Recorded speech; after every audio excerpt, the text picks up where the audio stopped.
দুর্নীতি শুধু নৈতিক অবক্ষয়েরই নয়, এটি বিশ্ববাজারে যে কোনো দেশের উন্নতির মাপকাঠি হিসেবে বিবেচনা করা হয়ে থাকে। এই মাপকাঠিই বলে দেয় আপনি এবং আপনার দেশের মানুষ আর্থিক, মানসিক ও শারীরিকভাবে কতটা সুস্থ আছেন। সম্প্রতি ট্রান্সপারেন্সি ইন্টারন্যাশনাল বৈশ্বিক দুর্নীতির ধারণা সূচক 2024 প্রকাশ করেছে,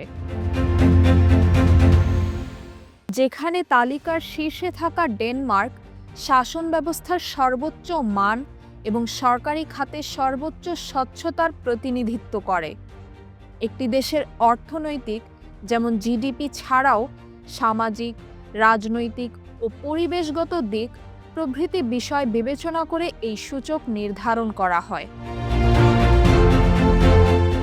এতে করে বোঝা যাচ্ছে যে এই দেশগুলোর প্রাকৃতিক পরিবেশ স্বাস্থ্যকর, সেখানে বিনিয়োগের সুরক্ষা, অনুকূল ব্যবসায়িক নীতিমালা এবং শক্তিশালী বাজার কাঠামোর মতো এমন কিছু বিষয় রয়েছে যা অর্থনৈতিক সমৃদ্ধিতে সহায়তা করে।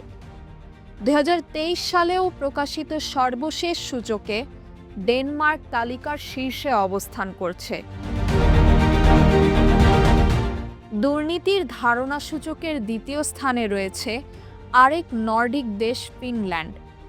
ঐতিহাসিকভাবে দেশটিতে মাঝারি মুদ্রাস্ফীতির হার বজায় থাকে। 2022 সালের নভেম্বরে এ হার সর্বোচ্চ 9.1% পৌঁছেছিল।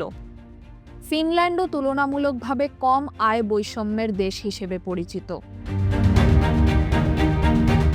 এদিকে এশিয়ার পতাকা বহন করে সূচকের তৃতীয় স্থানে রয়েছে সিঙ্গাপুর।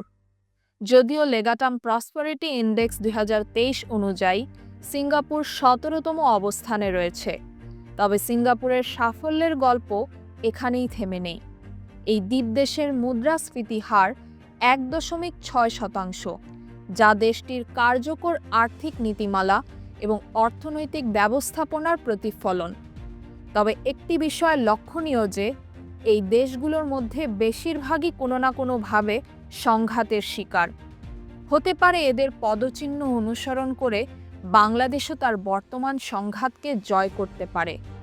সূচকে বাংলাদেশের অবস্থান 151তম, যা আগের তুলনায় আরও 2 ধাপ পিছিয়ে।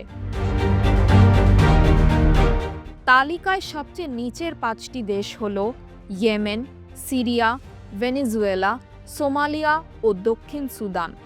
এই দেশগুলোর সূচকের চিত্র একেবারেই বিপরীত। তাহমিনা রহমান হাফসা, ঢাকা ওয়েস্ট।